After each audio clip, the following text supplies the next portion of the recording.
तो फ्रेंड्स, कैसे हो? उम्मीद है अच्छे होंगे। और आज हम न्यू एजुकेशन पॉलिसी के बारे में बात करेंगे। न्यू एजुकेशन पॉलिसी, इससे पहले जो एजुकेशन पॉलिसी आई थी वो 1986 में आई थी और 1992 में इसका अमेंडमेंट हुआ था, संशोधन हुआ था। उसके बाद अब 1986 से 2020 के अंतर्गत न्यू एजुकेशन पॉलिसी आई है, नई शिक्षा नीति, जो कल ही मंजूरी दी है एचआरडी मिनिस्टर ने। अब वो एचआरडी मिनिस्टर नहीं रहा, उसे एजुकेशन मिनिस्ट्री बना दिया गया है। शिक्षा मंत्रालय, मानव संसाधन मंत्रालय का नाम बदल के अब शिक्षा मंत्रालय कर दिया गया है। तो आज हम उसी एजुकेशन की जो न्यू पॉलिसी आई है, नई शिक्षा नीति आई है, उसके बारे में बात करेंगे। बहुत ही बेहतरीन कुछ बातें कही हैं। मैं तो बहुत खुश हूँ उस एजुकेशन पॉलिसी को, मतलब हर बात अच्छी हो किसी भी पॉलिसी में ये ज़रूरी नहीं है, लेकिन कुछ बातें बहुत ही अच्छी हैं। और क्योंकि मैं जब पढ़ता था तो हमेशा से ये सोचता था कि यार क्यों मुझे मैथ और केमिस्ट्री के साथ फिजिक्स भी लेना मजबूरी क्यों है, क्योंकि मुझे फिजिक्स इतनी अच्छी से समझ में नहीं आती थी, केमिस्ट्री अच्छी लगती थी मुझे और मैथ भी अच्छी लगती थी।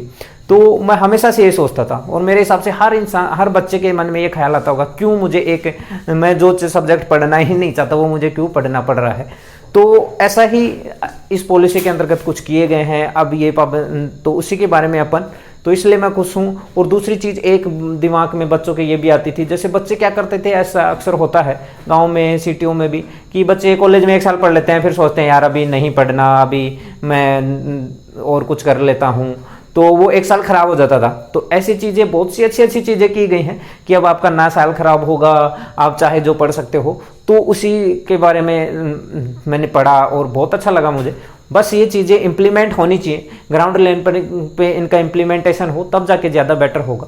तो आज अपन न्यू एजुकेशन पॉलिसी के बारे में, नई शिक्षा नीति के बारे में थोड़ा समझेंगे कि ये इसमें क्या क्या किया गया है।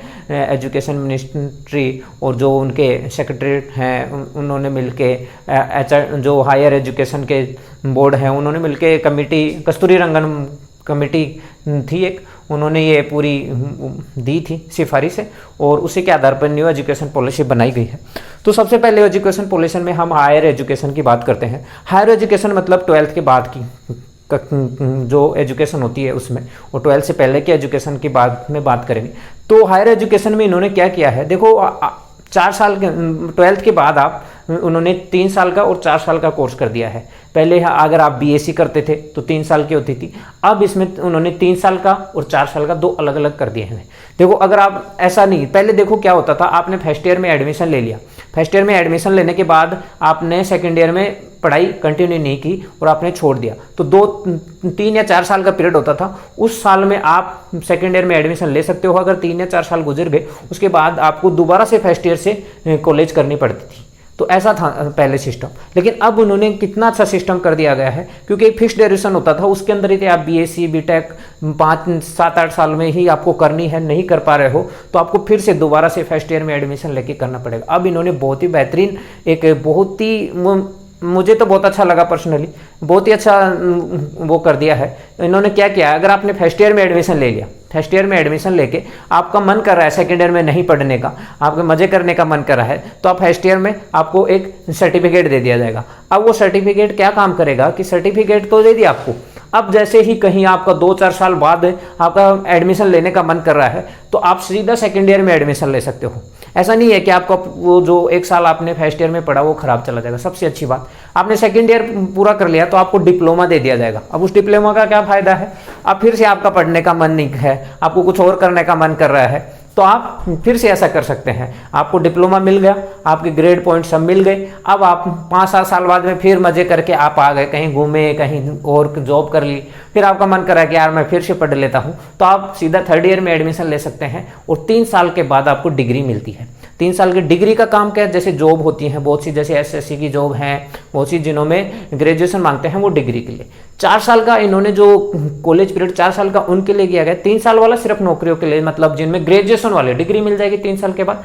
फर्स्ट ईयर के बाद क्या मिलेगा, सर्टिफिकेट, सेकेंड ईयर के बाद में डिप्लोमा और 3rd ईयर के बाद आपको डिग्री मिल जाएगी। आप अच्छे से ग्रेजुएशन लेवल की पूरी जॉब देख सकते हो। लेकिन आपको रिसर्च के फील्ड में जाना है, किसी और फील्ड, रिसर्च फील्ड में, हायर एजुकेशन में और आगे तरफ जाना है, तो आपको 4 साल का वो कॉलेज वाला पीरियड करना पड़ेगा। 4 साल में करने के बाद आपका 1 साल का क्या होगा, पीजी।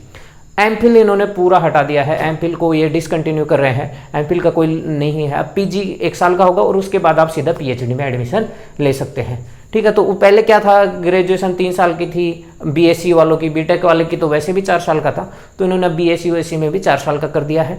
हायर एजुकेशन वालों के लिए 4 साल का है, और जो सिर्फ जॉब के लिए तैयारी कर सकना चाहते हैं वो 3 साल में करो और फ्री हो जाओ, आप जॉब की तैयारी करो बेफिक्र होके, और फिर पीएचडी में आप एडमिशन ले सकते हैं। तो ये थोड़ा हायर एजुकेशन का थोड़ा वो था। इसके साथ इन्होंने बहुत ही अच्छी चीज़ कर दी है कि अब एनटी है, जो एनटी है वो मतलब सारे जो लगभग पूरे इंडिया में, मतलब पूरे इंडिया में जितने भी यूनिवर्सिटी हैं जो एमए हायर एजुकेशन में या अपने ग्रेजुएट लेवल के जो क्लास होती हैं उसमें भी एडमिशन लेने के लिए क्या करवाते हैं, एग्जाम लेते हैं, बहुत सी यूनिवर्सिटी एग्जाम लेते हैं। तो अब उन्होंने एक सजेशन दिया है कि एनटी आपको प्रपोज करेगा उन यूनिवर्सिटी को कि आप इंडिया लेवल की एक ही एग्जाम में पार्टिसिपेट करवाओगे तो एक ही एग्जाम हम करवा देंगे, उसी के आधार पे सभी यूनिवर्सिटी में एडमिशन हो जाएगा। ये ऑप्शनल है, ये यूनिवर्सिटी वालों पे डिपेंड करता है कि वो अपने एग्जाम अलग लेना चाहते हैं या एनटी के थ्रू एडमिशन लेंगे। ये इस पर कोई पाबंदी नहीं लगाई गई कि ऐसा करना जरूरी ही है। ठीक है, तो ये है, और वही है बीए बीकॉम, वही है बीएससी बीकॉम बीए सब एक ही बात है। मतलब बीएससी बीकॉम वो 3 साल का कोर्स होता था, तो अब बीएससी में भी बीएससी, ये जो बीएससी बीए बीकॉम ये सब 3 साल के होते थे, वो 4 साल के। अगर आप फर्दर स्टडी रिसर्च के क्षेत्र में जाना चाहते हैं तो 4 साल का प्रोग्राम होगा। तो एनटी मैं क्या कर रहा था कि अब पूरी यूनिवर्सिटी में एडमिशन के लिए एक सिंगल एग्जाम हो सकता है, ये यूनिवर्सिटी पे डिपेंड करता है। एनटीए यूनिवर्सिटी को बोलेगा कि आप हमारे एग्जाम के थ्रू एडमिशन लेना चाहते हैं या फिर अपने बेस पे एग्जाम लेंगे और उसी के बेस पे आप एडमिशन लेंगे, तो वो यूनिवर्सिटी पे डिपेंड करता है। अगर यूनिवर्सिटी को लगता है कि हम एनटीए के एग्जाम से हम अपना एग्जाम का बार, क्योंकि यूनिवर्सिटी में यही काम लगा रहता है, टीचर उस पर इतना पढ़ा नहीं पाते, एग्जाम करवाना है, फिर बीएससी फर्स्ट ईयर कॉलेज वालों की एग्जाम करवानी है, एंट्रेंस एग्जाम करवाना है, तो इसी में उनका टाइम बीत जाता है। इसकी वजह से वो एक एग्जाम करवाना है ताकि कॉलेज उस एंट्रेंस एग्जाम के बाहर से मुक्त हो जाए और टीचरों को पढ़ाने के लिए समय मिले, वो अच्छी क्वालिटी की एजुकेशन दिए। अभी बार तो उन्होंने कम करने की कोशिश की है, लेकिन कितना बार कम होता है, टीचर फिर भी पढ़ाते हैं या नहीं पढ़ाते कॉलेजों में, वो तो अब आने वाला टाइम ही बताएगा।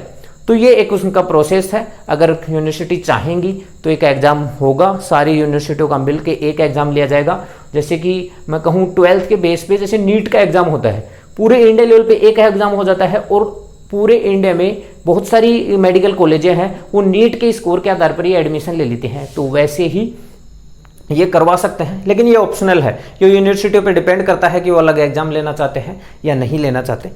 अब बात करते हैं अपन 12th तक की एजुकेशन के बारे में। 12th की एजुकेशन में भी बहुत अच्छा किया है, इन्होंने कर दिया है कि हम 5वीं क्लास तक, मतलब फर्स्ट क्लास से 5 क्लास तक, वैसे तो इन्होंने 5+3+3+4 में बांटा है, मैं सीधा सिंपल बता देता हूँ। इन्होंने 5वीं क्लास तक बोला है, 5वीं क्लास तक की एजुकेशन सिर्फ मदर टंग में करवाई जाने की बात कही है। अब मदर टंग मतलब अपनी मातृभाषा में, मातृभाषा आप कोई हिंदी बोलता है, कोई गुजराती बोलता होगा, तमिल वाले तमिल बोलते हैं, उसी में उसमें ऐसा इंग्लिश वाला अच्छा लगा मुझे, क्योंकि इंग्लिश वाला सिस्टम ऐसा नहीं है कि इंग्लिश करवानी है, इंग्लिश वाला सिस्टम हट जाएगा। वो इंग्लिश मीडियम वाले स्कूलें हैं तो इंग्लिश एक सब्जेक्ट की तरह चलेगा, मातृभाषा में सारी चीज़ें सिखाई जाएंगी, ताकि ये अच्छा भी है। देखो इंसान अपने कल्चर के साथ तभी जुड़ा रह सकता, कल्चर से जुड़ने की सबसे पहली शर्त होती है कि वो मातृभाषा का ज्ञान हो। आजकल हो क्या रहा है, बच्चे सिटियों में चले जा रहे हैं, अपनी लोकल लैंग्वेज भूल जा रहे हैं, धीरे धीरे अपनी संस्कृति विलुप्त होती जा रही है। वो लोकल लैंग्वेज एक दिन चली जाएगी, सब हिंदी बोल रहे हैं, हिंदी बोलो कोई दिक्कत नहीं है, लेकिन उनके माँ बाप, उनके दादा दादी कौन सी भाषा बोलते थे उनका भी ज्ञान होना बहुत ज़रूरी है। तो ये भी एक अच्छा कदम है मेरे हिसाब से। फिर उन्होंने 6, 7 और 8 में क्या कर दिया है, 6, 8 3 साल का ये प्रोग्राम होगा, और उसमें उन्होंने क्या क्या जोड़ा है। देखो वो कोडिंग भी पढ़ाएंगे। कोडिंग क्यों?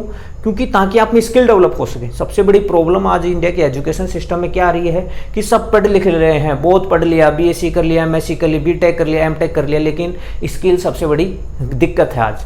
तो बस वो कोडिंग वोडिंग ये सब चीज़ें आपकी स्किल डेवलप, साथ के साथ वो वोकेशनल मतलब एक स्किल डेवलपमेंट जैसा ही कह सकते हो। जैसे आप 12वीं क्लास करके कॉलेज करके निकलोगे तो आपके पास एक स्किल हो गया, आप अपना जॉब ढूंढ सकते हो। साथ में प्रोजेक्ट की तरह भी वो कुछ करेंगे। प्रोजेक्ट में उन्होंने क्या किया है, 6 से लेकर 8 तक प्रोजेक्ट वाला सिस्टम भी रखा है। प्रोजेक्ट का मतलब जैसे क्या है कि बच्चों को क्या है कि एक इंटर्नशिप तरह होगा। जैसे 10 दिन बच्चे कहाँ चले गए, चलो भाई अपने जैसे एक खाती है, खाती जिसे कारपेंटर बोलते हैं, उसके वहाँ भेज दिया। 10 दिन तक वो काम सीखेगा, वहाँ देखेगा कि कारपेंटर कैसे काम करता है। धोबी के पास चले गए, धोबी के पास देखेगा कि एक धोबी कैसे काम कर रहा है। सबसे बड़ी चीज़ इस चीज़ से निकल के क्या आएगी कि जैसे अक्सर होता क्या है कि जैसे अमीर लोग तो मैं कहूँगा नहीं कि, लेकिन जिनके पास अच्छे खासे पैसे होते हैं तो वो धोबी का काम, कारपेंटर वाला काम, ये सब छोटे छोटे काम समझते हैं। तो उसकी वजह से वो कि भाई ये तो गरीबों का काम है, ये अपने काम का नहीं है। अगर ऐसा होगा प्रोजेक्ट के थ्रू वो धोबी के पास, कारपेंटर के पास जाएंगे तो उनमें ये चीज़ डेवलप होगी कि कारपेंटर भी कितनी मेहनत करता है। एक क्रम की इंपॉर्टेंस उन्हें समझ में आएगी कि क्रम की ज़्यादा इंपॉर्टेंस है। और एक मैं कहूँगा कि एक इंडिपेंडेंट यानी एक बिजनेस टाइप का भी माइंड डेवलप हो सकता है यहाँ से, कि हम एक इंडिपेंडेंट, हम गवर्नमेंट जॉब की तरफ ही ना देके हम अपना एक अलग से कुछ अपना बिजनेस कर सकते हैं। ये चीज़ें भी वहाँ से उनको सीखने के मिलेंगी और उनको समझने का मौका मिलेगा। होता क्या है कि एक अपर सोसाइटी हमेशा लोअर सोसाइटी को एक ज़्यादातर होता है, मैं ये नहीं कह रहा कि हर अपर सोसाइटी वाला लोअर सोसाइटी के बंदों को एक गलत ही नज़र से देखता है, लेकिन ज़्यादातर ऐसे होता है। धोबी है तो वो धोबी को धोबी तक ही सीमित रखते हैं, आगे उसे अपने बढ़ने नहीं देते। ये दिक्कत है ज़्यादातर के साथ।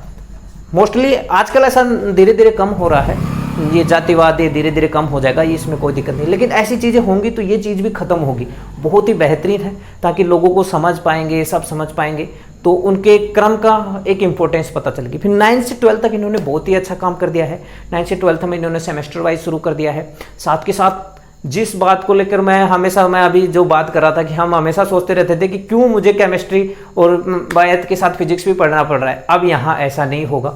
अगर आपको लगता है कि आप फिजिक्स पढ़ना चाहते हैं, आपको लगता है कि आप संगीत वाली सब्जेक्ट लेना चाहते हैं, आपको लगता है कि आप बेकरी वाले सब्जेक्ट, हर सब्जेक्ट उन्होंने जोड़ दी है। इन सब सब्जेक्टों को आप एक साथ पढ़ सकते हो। आपको फिजिक्स अच्छा लगता है, फिजिक्स लो, कोई जरूरी नहीं आपको मैथ और केमिस्ट्री लेने की। आपको मान लो हिस्ट्री अच्छा लगता है, मैथ भी पढ़ना है, हिस्ट्री अच्छा लगता है, मैथ भी पढ़ना है, और आपको पॉलिटिकल साइंस भी अच्छा लगता है, तो आप हिस्ट्री, मैथ, पॉलिटिकल साइंस भी ले सकते हो। आप हिस्ट्री, फिजिक्स, पॉलिटिकल साइंस भी ले सकते हो, कोई पाबंदी नहीं है। आपको डांस वाला सब्जेक्ट, म्यूजिक वाला सब्जेक्ट लेना है, वो ले सकते हो। स्पोर्ट्स, जैसे स्पोर्ट्स को, म्यूजिक को, इनको सेकेंडरी समझा जाता था आजकल, अब तक, लेकिन अब क्या होगा, सबके इक्वल होगा, सब कुछ इक्वल। मैथ भी उतना ही इंपॉर्टेंट है जितना म्यूजिक इंपॉर्टेंट होगा। होम साइंस भी उतना ही इंपॉर्टेंट होने वाला है। होम साइंस तो पहले भी एक मेन सब्जेक्ट होता था, लेकिन म्यूजिक है, स्पोर्ट्स, इनको सेकेंडरी समझा जा सकता है। ये सब स्पोर्ट्स को भी शामिल कर लिया। स्पोर्ट्स के भी शायद अभी पूरा डिटेल अभी होगा, तो शायद स्पोर्ट्स के भी वो मार्क्स उस सब स्पोर्ट्स को भी एक सब्जेक्ट की तरह ऐड करेंगे। तो ये बहुत ही अच्छा कदम है मेरे हिसाब से। बस सबसे बड़ी दिक्कत ये है कि, और हाँ एक बात और थी, उन्होंने कस्तूरबा गांधी जो स्कूल हैं, कस्तूरबा गांधी स्कूलों को 12th क्लास तक कर दिया गया है। कस्तूरबा गांधी जो है महिलाओं के लिए आवासीय विद्यालय है, मतलब वहाँ हॉस्टल भी उनको मिलता है और पढ़ाई भी होती है। जैसे नवोदय वाले हैं, केवी स्कूल हैं, वैसा ही एक कस्तूरबा गांधी वाला स्कूल है, बहुत ही। तो उसमें क्या है, उनको हॉस्टल सुविधा भी दी जाती है, सब सुविधाएं दी जाती है। तो ये भी एक अच्छा कदम है कि आपको जो अच्छा लगता है वो पढ़ो। और सबसे बड़ी चीज़ यही होनी चाहिए, इंटरेस्टिंग सब्जेक्ट पढ़ने को मिलेगा साथ में साथ। एक बोरिंग सब्जेक्ट है और साथ में एक इंटरेस्टिंग सब्जेक्ट भी मिल जाएगा, तो दोनों का समावेश होकर बहुत अच्छी चीज़ निकल के आएगी। आप आगे भी आप में स्किल डेवलप, इसमें सबसे बड़ी एजुकेशन पॉलिसी की बात क्या है, बच्चों का जो मैं कह रहा हूँ कि उनकी इच्छा वाला सब्जेक्ट पे भी जोर दिया गया है, उनकी स्किल डेवलपमेंट पे भी जोर दिया गया है। तो ऐसी बहुत सी चीज़ों पे जोर दिया गया है। उनका टाइम भी खराब ना हो। पहले कहता था कि कॉलेज में 1 साल एडमिशन ले लिया, 1 साल कॉलेज कर लिया, फिर 4 साल बाद एडमिशन लोगे तो वो डिग्री कोई मतलब नहीं, आपको फिर से फर्स्ट ईयर से करना पड़ेगा। वैसा नहीं है, आपके हर टाइम का, हर 1 साल का भी इंपॉर्टेंट है। 2 साल कर लिया उसका भी आपको अलग से डिप्लोमा मिलेगा, 3 साल कर लिया। तो ये सब चीज़ें एजुकेशन पॉलिसी में है। मुझे बहुत अच्छा लगा ये, मैं कल ही मैं देख रहा था, तो एजुकेशन पॉलिसी को जब मैं पढ़ रहा था तो मुझे बहुत अच्छा लगा सच में। मैं 2 चीज़ों से बहुत ज़्यादा खुश था। एक तो इस बात से कि आप 9 से 12 तक आपके मन में जो आए वो सब्जेक्ट ले सकते हो। आज का टाइम ऐसा ही है कि जो बंदे का इंटरेस्ट है उसमें उसे कुछ करने दिया जाए। और दूसरी, इस बात को पढ़ के भी मैं बहुत ज़्यादा खुश हुआ कि उन्होंने कॉलेज में 1 साल एडमिशन ले लिया और आप फिर रेस्ट करना चाहते हो, कुछ और करना चाहते हो, तो आपका 1 साल खराब नहीं होगा, वो आपका 1 साल बहुत अच्छा काम आने वाला। आगे सेकेंड ईयर में एडमिशन होगा आपका, सीधा से सेकेंड ईयर कर लिया तो आपका सीधा 3rd ईयर में एडमिशन होगा। तो ये एजुकेशन पॉलिसी में बहुत अच्छा उन्होंने किया है। बस अब देखना ये है कि न्यू एजुकेशन पॉलिसी कब तक लागू हो। पहली बात तो लागू हो लगे अभी नेक्स्ट जो सत्र चलेगा उससे लागू होने की पूरी उम्मीद है। लेकिन इसमें डिपेंड करता है। देखो शिक्षा जो है एक समवर्ती सूची का विषय है। समवर्ती सूची का मतलब ये है कि शिक्षा में राज्य सरकार भी उस कानून बना सकती है और सेंटर्स भी कानून बना सकती है। सेंटर ने शिक्षा पॉलिसी, एजुकेशन पॉलिसी बना दी है, अब उसे किस तरीके से थोड़ा मॉडिफाई करके लागू करना है, ऐसा कैसा लागू करना है, ये सब स्टेट गवर्नमेंट पे डिपेंड करता है और कब तक लागू करना है ये सब, ठीक है। तो ऐसा ही है। और उन्होंने एक बात और अच्छी कही है कि अब वो जीडीपी का 6% शिक्षा पे खर्च करेंगे। सीधा अभी 4.5 लगभग 4.5 जीडीपी का परसेंटेज उस पर खर्च हुआ। सीधा सा ऐसा है कि अगर आप घर में 100 रुपये कमा रहे हैं तो उनका कहने का मतलब ये है कि 100 में से 6 रुपये हम शिक्षा पे खर्च करेंगे। अभी तक अब वो 4.5 रुपये 100 में से खर्च कर रहे हैं शिक्षा पे, लेकिन उनका कहने का अब क्या है कि हमारा टारगेट है कि हम 100 में से 6 रुपये शिक्षा पे खर्च करें ताकि अच्छी एजुकेशन मिले और बच्चों को फ्री में भी एजुकेशन मिले और क्वालिटी वाली एजुकेशन मिले। सबसे बड़ी दिक्कत बस मुझे एक ये है इस पॉलिसी में कि इसका इम्प्लीमेंटेशन ग्राउंड लेवल पे कितना अच्छा हो पाता है। क्या प्राइवेट कॉलेज, प्राइवेट स्कूल वाले क्या करते हैं कि पुश करते हैं बच्चों को, नहीं मैथ फिजिक्स केमिस्ट्री लो, मैं अब क्योंकि उनके पास म्यूजिक का टीचर मिलेगा नहीं तो म्यूजिक कैसे लेगा बच्चा। जैसे गवर्नमेंट स्कूल है उसमें तो जैसे आइडियल गवर्नमेंट स्कूल हैं, केवी है, नवोदय है, कस्तूरबा गांधी, उनमें तो देखो गवर्नमेंट उनकी व्यवस्था कर देगी म्यूजिक टीचर की, योगा टीचर की। लेकिन जैसे प्राइवेट स्कूल वाले क्या करते हैं कि बच्चों को पुश कर देंगे, नहीं आपको फिजिक्स केमिस्ट्री मैथ ही लेना है। अगर किसी बच्चे को म्यूजिक लेना है तो क्योंकि उनके पास म्यूजिक टीचर की व्यवस्था नहीं होगी, तो इस बात पे मुझे थोड़ा संदेह है कि यहाँ पे कैसे वर्क होगा। म्यूजिक के टीचर नहीं होते गवर्नमेंट स्कूलों के, प्राइवेट स्कूलों के पास, और ना योगा के टीचर होते हैं, तो यहाँ कैसे वर्क करेगा वो देखने वाली बात है। लेकिन इम्प्लीमेंट हो, मैं तो चाहता हूँ हर एक प्राइवेट स्कूल में भी ये इम्प्लीमेंट हो, ज़बरदस्ती ना बच्चों को हर एक सब्जेक्ट पढ़ने दिया जाना चाहिए। तो बस इसी एजुकेशन पॉलिसी के बारे में मैं आपसे डिस्कस करना चाहता था, कुछ अच्छा लगा मुझे तो मैं चाह रहा था कि आपके साथ शेयर किया जाए, क्यों ना आपके साथ शेयर करें और आपको पता लगे कि एजुकेशन पॉलिसी में बहुत से अच्छे सिफारिशें हैं, वो बहुत सी ऐसी चीज़ें लागू करने की बात कही गई है न्यू एजुकेशन पॉलिसी में। और लास्ट बात और मैं कहना चाहता हूँ कि अभी कुछ बच्चे जैसे कंपटीशन एग्जाम की तैयारी कर रहे हैं, फर्स्ट ग्रेड टीचरों की, रीट की, तो उन्हें लग रहा है कि न्यू एजुकेशन पॉलिसी का उनके सिलेबस में क्या इफेक्ट पड़ेगा। देखो अभी एजुकेशन पॉलिसी नहीं लगने वाली है, नेक्स्ट सत्र से लगेगी, वो भी लगेगी नहीं लगेगी वो भी नेक्स्ट सत्र में ही डिपेंड करता है। फिलहाल तो हम कोरोना से निपट ले, वो ही अच्छी बात है। तो अभी तो लग नहीं रही, तो अभी आपका जो एग्जाम होगा वो यथावत रहेगा, वही सिलेबस रहेगा, उसमें कुछ चेंज नहीं होने वाला है। और न्यू एजुकेशन पॉलिसी का इफेक्ट नेक्स्ट सत्र से देखने को मिलेगा, जहाँ तक मुझे लगता है। हो सकता है नेक्स्ट सत्र से भी थोड़ा बहुत इफेक्ट ना तो देखने मिले, वो तो डिपेंड करता है स्टेट गवर्नमेंट पे भी। हो सकता है नेक्स्ट सत्र से भी नेक्स्ट सत्र में ये इफेक्ट देखने को मिले। तो अभी आप और लोगों को औरों को घबराने की ज़रूरत नहीं है, बिंदास आप जिसकी तैयारी कर रहे हो, रीट की, फर्स्ट ग्रेड की, सबकी जो भी तैयारी करो, उनका सिलेबस पैटर्न सब यथावत रहने वाला है, उनका कोई इफेक्ट नहीं। छोटी छोटी बातों पे इतना हावी मत हुआ करो कि नई चीज़ आ गई तो हमारे क्या चेंज हो जाएगा। कोई भी चीज़ इतनी जल्दी चेंज नहीं होती है। आज न्यू एजुकेशन पॉलिसी आई है, उसे लागू होने में भी टाइम लगेगा। देखो न्यू एजुकेशन पॉलिसी बनने में 24 साल लगे हैं। न्यू एजुकेशन पॉलिसी पिछले एजुकेशन पॉलिसी कब आई थी? 1986 में। और पिछले 4 साल से इसकी बहस चल रही है कि कब क्या होगा। 2016 में एक कमेटी बनी थी, फिर एक कस्तूरी रंगन वाली कमेटी बनी, और अब 2020 में उनमें 4-5 सालों से बड़ा विचार विमर्श करके तब जाके न्यू एजुकेशन पॉलिसी आई है। तो लागू होने में भी टाइम लगेगा। तो इतनी छोटी छोटी बातों के लिए मत घबराओ, ठीक है। तो जय हिंद। आज यहीं इतना ही बताना चाह रहा था मैं। तो मेरे हिसाब से आपको भी जो सिफारिशें हैं वो बहुत अच्छी लगी होंगी। और हमारे चैनल अब पढ़ाई के साथ, नॉट ए भी पढ़ाई अब पढ़ाई के साथ जुड़े रहें। हम ऐसे इंटरेस्टिंग बातें आपको और बताते रहेंगे, ठीक है। जय हिंद, जय भारत, मिलते हैं।